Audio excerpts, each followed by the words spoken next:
Kung naghahanap ka ng masarap na ulam pero gusto mo yung mura lang, gawin natin ng creamy tofu pero low budget version.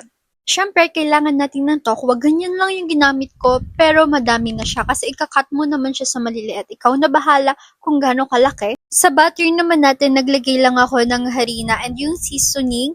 Tapos, pwede rin pala kayo mag-add ng cornstarch if you want it to be more crispier. And yung seasoning, lagay ko na lang siya sa screen. Tapos, naglagay lang ako ng konting cold water. Kayo na, hindi ko masasabi yung measurement kasi tansya-tansya lang ang ginawa ko. Coat lang natin yung tokwa evenly para kapag prinito nyo siya is maganda siya tingnan. Pero kasi hindi ko naman siya yung, parang hindi ko gusto yung super crispy sa creamy version na to. Pero kung gusto nyo ng more crispy, dapat mas malapot yung sauce ninyo. Pwede rin pala kayo maglagay ng breadcrumbs, pero kayo na yung bahala. Sa creamy sauce naman natin, gumamit lang tayo dito ng any milk naman. Pero yung Alaska kasi yung ginamit ko. Pwede kayo maglagay ng nasal cream, and then nalagay lang ako ng konting beef cubes at ng cheese.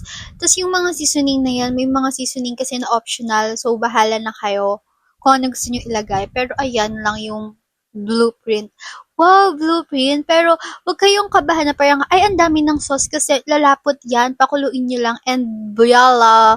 See, ang sarap niya, guys. Promise. So, I think you guys should try this. Hindi ba siya makamasarap? Di ba masarap siya? Promise. Puro promise.